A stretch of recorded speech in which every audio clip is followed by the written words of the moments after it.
बिस्मिल्लाहिर्रहमानिर्रहीम। My dear students, अस्सलाम वालेकुम। बेटे आप लोग कैसे हैं? और एंटी कैंसर ड्रग्स पढ़ रहे हैं? कैसा लग रहा है? इंटरेस्टिंग टॉपिक लग रहा है? कैंसर और फार्माकोलॉजी में कौन सी क्लासेस हैं जो उसको ट्रीट करने के लिए यूज़ होती हैं?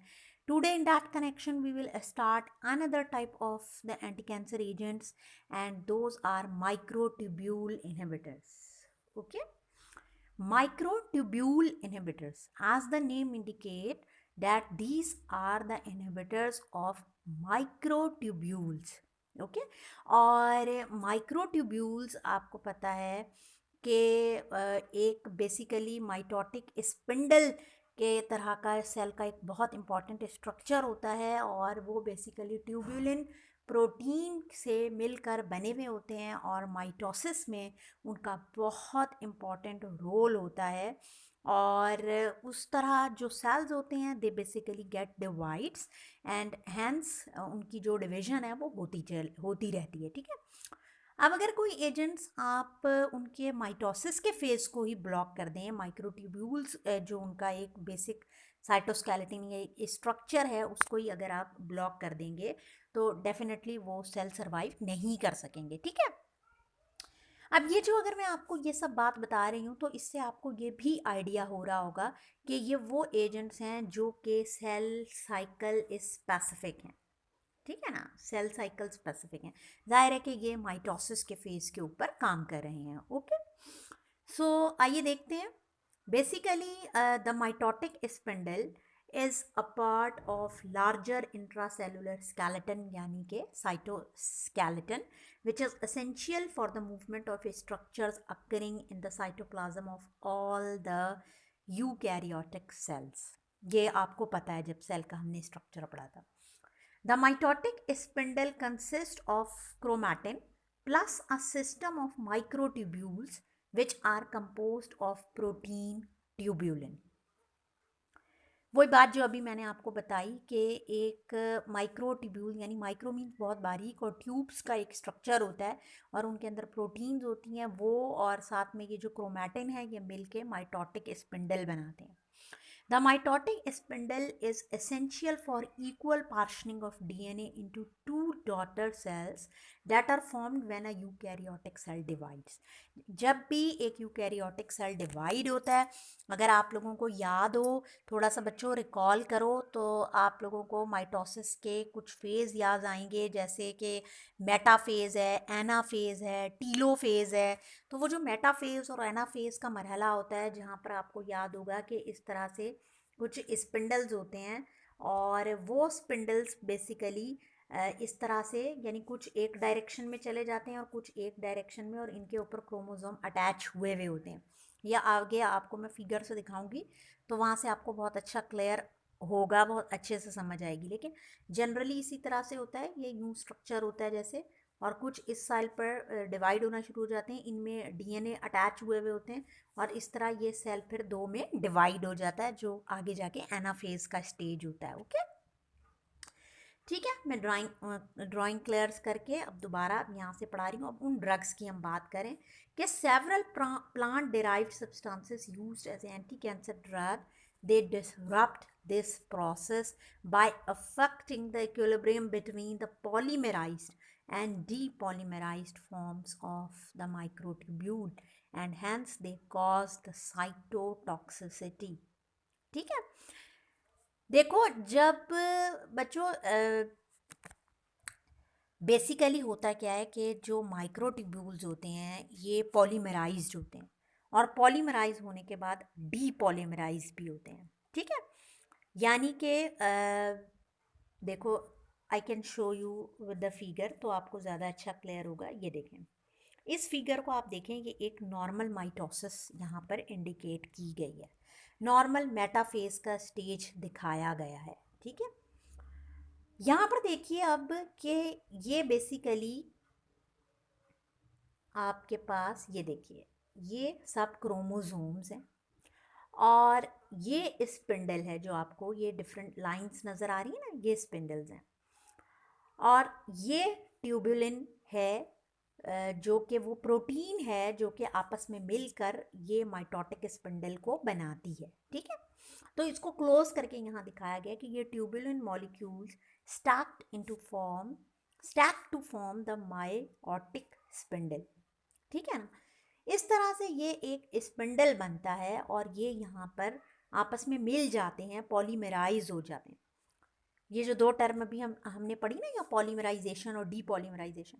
अब आप देखिए कि पॉलीमराइजेशन मीन्स के जो मोनोमर्स होते हैं, मोनोमर्स डिफरेंट आपस में अटैच हो जाते हैं और अटैच होके कोई एक बड़ा मॉलिक्यूल बनाते हैं जिसको हम पॉलीमर कहते हैं। जैसा कि इस जगह पर हो भी रहा है, आप यहाँ पर देख सकते हैं, ठीक है, कि ये आप देखिए छोटे छोटे ये मोनोमर्स हैं और ये मोनोमर्स यहाँ पर अटैच होकर इन्होंने ये एक पॉलीमर बना लिया, बड़ा बना लिया। जाहिर है कि डीपॉलीमराइजेशन का फेज वो होगा जब यही वाले मोनोमर्स जो हैं, ये जो इकट्ठे हुए हैं जो पॉलीमर की शक्ल में हैं, जब ये यहाँ से बिल्कुल डीसेग्रीगेट हो जाएंगे, ठीक है, सॉरी सेग्रीगेट हो जाएंगे, यानी कि ये बिखर जाएंगे। ये जो यहाँ पर इकट्ठे हुए हैं, अब ये दोबारा से अगर सेपरेट यूनिट्स में या मोनोमर्स में वापस से सेग्रीगेट हो जाएं, वापस से डिवाइड हो जाएं, तो इसका मतलब ये होगा कि ये प्रोसेस जो है ये अब डीपॉलीमराइजेशन का हो गया, ठीक है। इसको आप अगली फिगर में देखिए, ये देखें, मैं ड्राइंग क्लियर कर रही हूँ, अब आप यहाँ देखें, ये देखिए। अब ये तो बेसिकली यहाँ पर मैकेनिज़्म, ये देखिए, ये एनाफेज के बाद अब देखें यहाँ किस तरह से थे, ये देखिए, और मैं एरो लेती हूँ, ये देखिए, ये ऐसे थे, ये जो स्पिंडल है आपने इनको देखना है। और एनाफेज में देखें आप कि अब ये दो सेल्स की तरफ जा रहे हैं, यानी इनके डीएनए अलग अलग हो जाते हैं, तो ये मॉलिक्यूल्स का मरहला यहाँ पर डीपॉलीमराइजेशन की तरफ आता है, ठीक है। अब यहाँ पर देखें, ये जो मैकेनिज़्म है ये बेसिकली विनका एल्कोलॉइड्स का है। और विनका एल्कोलॉइड्स क्या करते हैं, ये जो ट्यूबुलिन मॉलिक्यूल्स ने आपस में इकट्ठे होकर पॉलीमराइजेशन करनी थी ना यहाँ पर, ये पॉलीमराइजेशन इन विनका एल्कोलॉइड्स की वजह से, जो अभी हम आगे पढ़ते हैं, ये यहाँ पर ब्लॉक हो जाती है। आप देखिए ये पॉलीमराइज हो ही नहीं पा रहे, ये सारे के सारे सेपरेट यूनिट्स में मौजूद हैं, इसका मतलब ये डीपॉलीमराइज्ड हैं, ये सब सेग्रीगेटेड हैं, सेपरेटेड हैं, बिखरे हुए हैं। तो जाहिर है कि फिर ये जो नेक्स्ट फेज़ होगा आपका एना फेज़ का, ये यहाँ पर इनकी वजह से ब्लॉक हो जाएगा ये, ठीक है। इसको अगली फिगर में आप देखिए, ये देखें, ये वाला फेज़ नहीं होगा एना फेज़ का। और जाहिर है कि जब माइटोटिक स्पिंडल ही नहीं है, ठीक है, ये जो माइटोटिक स्पिंडल, ये वाली जो डॉटेड लाइंस दिखाई गई ना रेड कलर में, जब यही नहीं है जिनके ऊपर डीएनए ने अटैच्ड होना है, तो आप देखिए कि फिर नेक्स्ट स्टेज में ये जो माइटोटिक स्पिंडल है ये यहाँ पर डिज़ोल्व हो जाएगा, क्योंकि वो पॉलीमराइज ही नहीं हुआ वहाँ पर, ठीक है। जब पॉलीमराइजेशन नहीं हुई तो आप देख सकते हैं कि यहाँ इसकी डिसोल्यूशन हो गई और इस तरह से ये सेल डेथ हो गई। जबकि आगे आगे अभी हम जो दूसरा मैकेनिज़म्स देखेंगे पैक्लीटेक्सेल वगैरह का, तो उसमें आप लोग देखेंगे कि वो बेसिकली डीपॉलीमराइजेशन पर इफ़ेक्ट करते हैं, ठीक है। तो पहले हम विनका एल्कलॉइड्स की तरफ चलते हैं, जो कि बहुत ही इम्पॉर्टेंट एजेंट्स हैं और जाहिर है कि ये प्लांट बेस्ड हैं, ठीक। अच्छा बच्चों, ये एक टेबल है यहाँ पर जिसमें तमाम माइक्रोट्यूब्यूल इनहिबिटर्स की यहाँ पर समरी दी गई है। विनक्रिस्टीन, विनब्लास्टीन, वाइनोरेलबीन, ठीक है, पैक्लीटेक्सेल, डॉसीटेक्सेल, ये तमाम एजेंट्स, इनके यहाँ रूट मेंशन है, आईवी हैं, ये सब के सब, और इनके इम्पॉर्टेंट एडवर्स इफ़ेक्ट बताए गए हैं इस टेबल में, ठीक है। ये आप याद कर लीजिए, न्यूट्रोपीनिया है या ग्रेन्यूलोसाइटोपीनिया है, माइलोसप्रेशन है, और इनके नोटेबल ड्रग इंटरेक्शंस भी यहाँ मेंशन किए गए हैं कि किन किन ड्रग्स के साथ इनका इंट्रैक्शन है। आगे आप देखिए मॉनिटरिंग पैरामीटर्स और फिर इनके इम्पॉर्टेंट नोट्स जो हैं वो भी यहाँ लास्ट कॉलम में मेंशन्ड है, ओके। आइए भाई, अब हम देखते हैं कि ये बेसिकली इसमें हमारे पास माइक्रोट्यूब्यूल इनहिबिटर्स में कौन से एजेंट्स हैं। देखो, विनक्रिस्टीन और विनब्लास्टीन का तो नाम आपने सुना होगा, फार्माकोग्नोसी में भी पढ़े होंगे, ये बहुत इंपॉर्टेंट एजेंट हैं। और एक और एजेंट भी हमारे पास जो है वाइनोरेलबीन।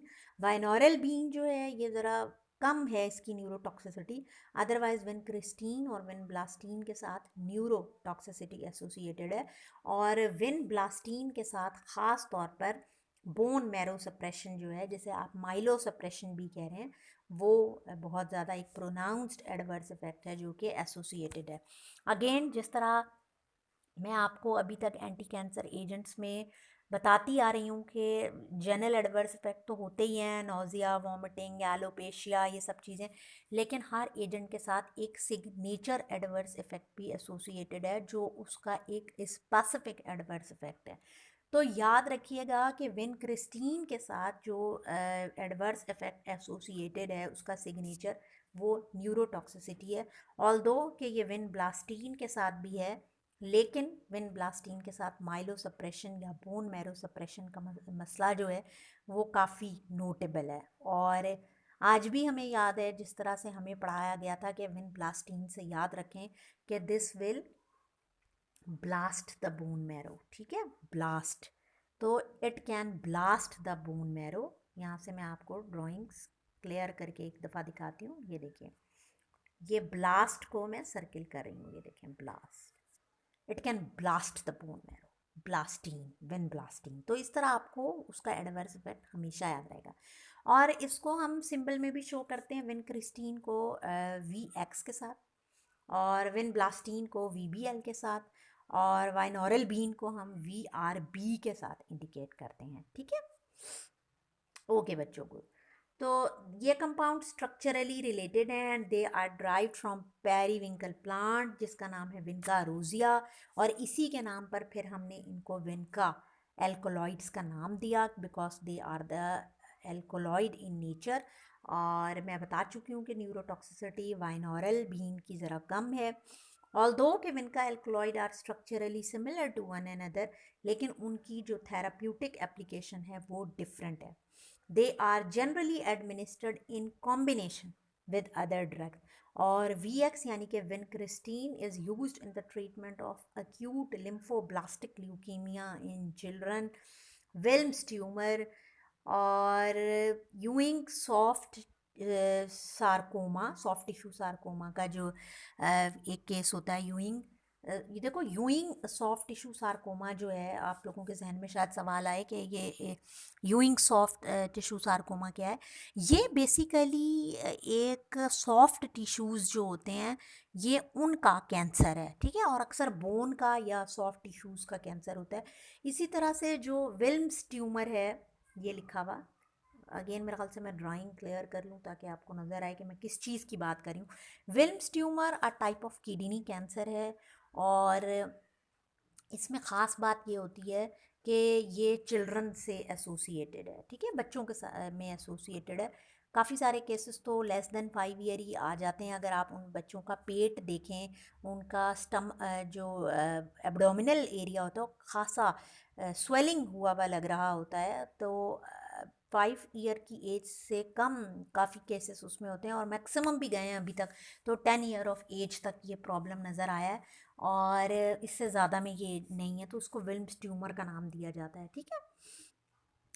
इसके अलावा बच्चों, हॉजकिन और नॉन हॉजकिन लिम्फोमा, ये तो तुम लोगों को पता होगा कि हॉजकिन और नॉन हॉजकिन लिम्फोमा क्या है। ये भी बेसिकली लिम्फोसाइट्स, लिम्फोमा के नाम से ही आपको पता चल रहा होगा कि जो लिम्फोसाइट्स हैं ये बेसिकली उन के से एसोसिएटेड कैंसर है, लेकिन हॉजकिन और नॉन हॉजकिन में कुछ डिफरेंसेस हैं। एक पर्टिकुलर टाइप ऑफ सेल्स होते हैं जो हॉजकिन लिम्फोमा में आइडेंटिफाइबल होते हैं, और नॉन हॉजकिन में वो नहीं होते हैं। लेकिन बहरहाल ये वो हैं नियोप्लाज्म्स की टाइप्स जिनमें हम विनक्रिस्टीन को अक्सर देते हैं, और जो मैंने आपको बताया था कि एक रेजिमेन हम देते हैं लिम्फोमा के लिए आरचॉप के नाम से, जिसको हम पहले डिस्कस भी कर चुके हैं। यहाँ ओ का नाम बेसिकली ओनकोविन यानी विनक्रिस्टीन को ही इंडिकेट करें, क्योंकि विनक्रिस्टीन का जो प्रीवियस नेम था, ट्रेड नेम था, वो ओनकोविन था, ठीक है। तो कहीं पेपर में आपसे कोई एप्लीकेशन में एमसीक्यूज ऐसा बना दिया जाए कि आपको ये लिख दिया जाए कि ऑनकोविन ऑप्शन में लिख दिया जाए और विनक्रिस्टीन ना लिखा जाए, तो डोंट कंफ्यूज, और आप उसको अच्छे से पहचान लीजिएगा कि ये वही विनक्रिस्टीन की ही बात की गई है, ठीक है। ओके, सो ये हमने इसके अभी तक यूजेस पढ़ लिए। और विनब्लास्टीन की अगर हम बात करें तो मैंने आपको बताया कि विनब्लास्टीन से याद रखें कि it blast the bone marrow. तो ये बोन मैरो के लिए बहुत ही ज़्यादा टॉक्सिक है, और इसको हमेशा हम ब्लियोमाइसिन और सिस्प्लैटिन के साथ मेटास्टैटिक टेस्टिकुलर कार्सिनोमास में देते हैं। And it is also used for the treatment of systemic and non and systemic Hodgkin as well as non Hodgkin lymphoma. और वाइनोरल बीन जो है, जिसको हम VRB से इंडिकेट करते हैं, अब आप लोगों ने याद रखना है, इसको हम in the treatment of advanced non small cell lung cancer में यूज़ करते हैं, इधर एज ए सिंगल एजेंट, और या फिर आप इसको सिस्प्लैटिन के कॉम्बिनेशन के साथ भी यूज़ करते हैं, ठीक है। अच्छा, ये टर्म्स पहले भी आती रही हैं, स्मॉल सेल लंग कैंसर और non small cell lung cancer. तो ये भी आप देख लीजिए, डेफिनेटली ये लंग के कैंसर्स होते हैं। और जो non small cell lung cancer होता है, इसमें बेसिकली ये उन सेल्स में होता है आमतौर पर जो कि म्यूकस सिक्रीट कर रहे होते हैं, हम इनको अक्सर एडिनो कार्सिनोमा भी कहते हैं। तो यूजुअली स्मोकर्स में ये दोनों तरह के ही हो सकते हैं मसले मसाइल, लेकिन non small cell lung cancer जो होता है, ये नॉन स्मोकर्स में भी हो सकता है, ठीक है। और अगर स्मॉल सेल लंग कैंसर की बात करें, तो जो स्मॉल सेल लंग कैंसर है वो आम तौर पर लंग का कैंसर होता है, और यूजुअली वो स्मोकर्स में होता है, ठीक है। लेकिन ये जो म्यूकस सिक्रीट कर रहे होते हैं, उन सेल्स में आमतौर पर जो प्रॉब्लम होती है वो non small cell lung cancer होती है। वहाँ पर आपने याद रखना है कि वाइनोरल बीन को हम देते हैं इधर सिंगल और इधर as a combination with the cisplatin, ठीक है बच्चों। और यहाँ है अब इसका मैकेनिज्म, जो अभी मैंने आपसे डिस्कस भी किया है, कि ये तीनों एजेंट सेल साइकिल स्पेसिफिक हैं, फेज स्पेसिफिक हैं, क्योंकि ये माइटोसिस को मेटाफेज में, एम फेज में ब्लॉक करते हैं। सेल साइकिल स्पेसिफिक यानी कि एक पर्टिकुलर साइक्लिंग, एक पर्टिकुलर जो सेल का साइकिल है, यानी कि माइटोसिस वाला जो फेज़ है उस पर एक्ट करें। और फेज़ स्पेसिफिक यानी माइटोसिस में भी कौन से फेज़ पे इफेक्ट करें, मतलब एना फेज़ पे कर रहे हैं, टीलो फेज़ पे कर रहे हैं, तो ये जाहिर है कि ये मेटा फेज़ पे कर रहे होते हैं, तो हम इनको एम फेज़ स्पेसिफिक कहते हैं, ठीक है। क्या करते हैं भाई, ये माइक्रोट्यूब्यूलर प्रोटीन ट्यूबुलिन के साथ बाइंड कर देते हैं, और जो उसकी एबिलिटी है कि उसने पॉलीमराइज होकर माइक्रोट्यूब्यूल बनाना होता है, ये उस पॉलीमराइजेशन को ब्लॉक कर देते हैं, ठीक है। Instead paracrystalline aggregates consisting of tubulin dimers and the alkaloidal drug are formed, and resulting dysfunctional spindle apparatus frozen in metaphase prevent the chromosomal segregation as well as the cell proliferation। जाहिर है कि वो जो मैंने आपको picture दिखाई कि ये दोनों तरफ मूव करते हैं और कुछ क्रोमोसोम इधर आ जाते हैं और कुछ यहाँ आ जाते हैं, वो तमाम की तमाम चीज़ वहाँ ब्लॉक हो जाती है, ठीक है। और फार्माकोकाइनेटिक्स आप पढ़ लीजिए, मैंने आपको पहले ही बताया कि ये सारे के सारे आईवी हैं, अभी टेबल में हमने देखा था कि इन सबको इंट्रावेनस दिया जाता है। और उस इंट्रावेनस इंजेक्शन की वजह से साइटोटॉक्सिक इफेक्ट बहुत रैपिड आते हैं और सेल डिस्ट्रक्शन बड़ी तेज़ होती है। This in turn can cause hyperuricemia due to the oxidation of purine that are released from fragmentation of the DNA molecule. Vinca alkaloid are concentrated and metabolized in the liver by cytochrome P450 pathway, and they are eliminated in the bile and feces. Doses must be modified in the patient with impaired hepatic function or biliary obstruction, ठीक है। Adverse effect क्या है भाई, ख़ास adverse effects तो मैंने आपको बता ही दिए बच्चों। इसके अलावा जो इनकी टॉक्सिसिटीज़ हैं, उनमें आप देखिए कि फ्लीबाइटस और सेलुलाइटिस भी हो सकता है अगर ड्रग एक्स्ट्राविजेट कर जाए during the injection. Nausea, vomiting, diarrhoea, alopecia, तमाम चीज़ें तो कॉमन ही हैं। और जो इनके सिग्नेचर एडवर्स इफेक्ट हैं वो मैंने बताए, और ये वही वाली बात कि जो विन ब्लास्टीन है उसका पोटेंट माइलोसप्रेशन है as compare to the vincristine. और पेरिफेरल न्यूरोपैथी यानी paresthesia, loss of reflexes, foot drop as well as the ataxia, ये सब के सब जो हैं ये विनक्रिस्टीन के साथ एसोसिएटेड हैं। फुट ड्रॉप का मतलब ये होता है कि 4 फुट जो होता है ना वो एकदम से ड्रॉप कर जाता है, और उसका रीज़न कोई भी नर्व का डैमेज होना होता है। कॉन्स्टिपेशन है जनाब, और इंट्राथीकली इनको हम कभी भी नहीं देते, नेवर नेवर नेवर, ठीक है, क्योंकि ये ड्रग एरर है बहुत ही बड़ा और डेथ करा सकती है बहुत ज़्यादा। आपको पता है कि कितनी ये रैपिडली, अभी मैंने आपको बताया कि ये डीएनए को और सेल को डिस्ट्रक्शन कराती है, तो इंट्राथीकली कभी भी नहीं देना, याद रखिएगा, ठीक है। अच्छा जी, टैक्सेन फैमिली में से जो हमारे दूसरे माइक्रोट्यूब्यूल इनहिबिटर्स हैं, अगेन ये भी प्लांट बेस्ड हैं, और ये हैं हमारे पास पैक्लीटेक्सेल और डॉसीटेक्सेल। और इस में पैक्लीटेक्सेल फर्स्ट एजेंट था टैक्सेन फैमिली में से जिसको कैंसर कीमोथेरेपी में यूज़ किया गया। ये सेमी सिंथेटिक पैक्लीटेक्सेल अब अवेलेबल है, और albumin bound form is also available, जो एल्ब्यूमिन के साथ बाउंड की गई है। इसकी साइड चेन पे थोड़ी सी सब्सटीट्यूशन की तो डॉसीटेक्सेल बना लिया गया, जो कि ज़्यादा पोटेंट है इन दोनों में से। And paclitaxel has shown good activity against advanced ovarian cancer and metastatic breast cancer. Favourable result have been obtain in small non-small cell lung cancer when administered with cisplatin. Docetaxel is commonly used in prostate, breast, GI and non-small cell lung cancer. ये इनके therapeutic uses आपने लाजमी याद रखने हैं, that are must, ठीक है, keep in mind. अब इसके मैकेनिज्म को थोड़ा सा समझने की कोशिश करो कि ये एजेंट्स जो होते हैं पैक्लीटेक्सेल और डॉसीटेक्सेल, ये G2M phase of cell cycle में एक्टिव हैं। अनलाइक विन का एल्कलॉइड, जैसे कि मैंने आपको बताया था, ये पॉलीमराइजेशन को तो प्रोमोट करते हैं। अब वो तो मैंने आपको बताया था ना कि विन क्रिस्टीन और विन ब्लास्टीन तो पॉलीमराइजेशन, पी याद रखें फॉर पॉलीमराइजेशन, उसको ही इनहिबिट कर देते हैं। याद रखिए कि ये पॉलीमराइजेशन को पैक्लीटेक्सेल और डॉसीटेक्सेल जो हैं ये पॉलीमराइजेशन को फेवर करते हैं, ठीक है। और उसके बाद ये डीपॉलीमराइजेशन को, डी याद रखें, डीपॉलीमराइजेशन, ये उसको ब्लॉक करते हैं। ये क्या करते हैं, उस पॉलीमर को स्टेबलाइज कर देते हैं, leading to the accumulation of the microtubule. और इस तरह जो ओवरली स्टेबल माइक्रोट्यूब्यूल बनते हैं वो नॉन फंक्शनल होते हैं। जाहिर है कि क्रोमोसोमल डिसएग्रीगेशन नहीं हो पाएगी वहाँ पर, और एज ए रिज़ल्ट सेल की डेथ हो जाएगी, ठीक है। इसको भी आप फिगर से देख लीजिए, ये देखिए तो आपको बहुत अच्छा समझ आएगा। ये नॉर्मल माइटोसिस है जो मैंने बताया था मेटाफेज में। आप देखिए यहाँ पर ये स्पिंडल है और ये आपकी ट्यूबुलिन है, ये स्टैक होती है आपस में और माइटोटिक स्पिंडल बनाती है। और उसके बाद फिर ये स्पिंडल बाद में डीपॉलीमराइज होता है, और इस तरह से ये जो आपके डीएनए होते हैं ये सेपरेट होके और ये सेल दो में डिवाइड कर जाता है, ठीक है। लेकिन आप देखें कि ये पैक्लीटेक्सेल या डॉसीटेक्सेल क्या करते हैं, ये बेसिकली इस पॉलीमराइजेशन को तो कुछ भी नहीं कर रहे। पॉलीमराइजेशन पर दे आर नॉट इफेक्टिंग, ये स्टेबल कर देते हैं, उसको स्टेबल बनाते हैं। लेकिन जहाँ डीपॉलीमराइजेशन का मरहला होना होता है ये उसको ब्लॉक कर देते हैं।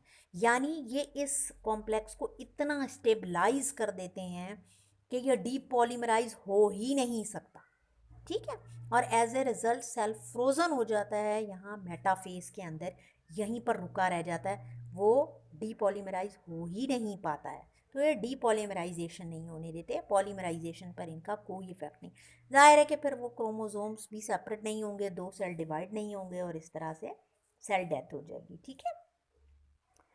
और फार्मेकोकाइनेटिक्स में अगेन इनकी भी हेपेटिक मेटाबॉलिज्म है through cytochrome P450, and they are also excreted via biliary system. Dose modification आपको रीनल इम्पेयरमेंट में तो ज़रूरत नहीं है, लेकिन अगर हेपेटिक डिसफंक्शनिंग है तो वहाँ आपने ज़रूर इनकी जो डोजेस हैं उनको एडजस्ट करना है।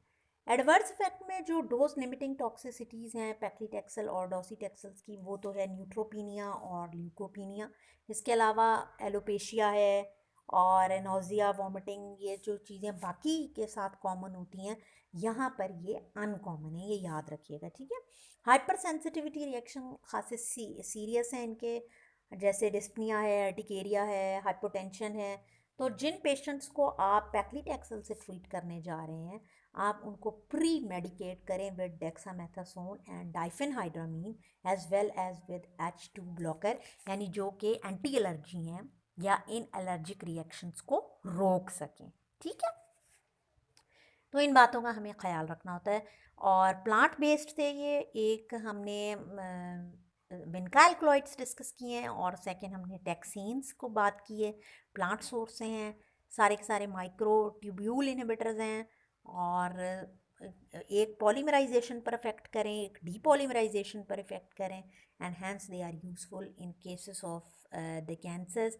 कहाँ कहाँ ये यूज़ होते हैं, क्या एडवर्स इफ़ेक्ट हैं।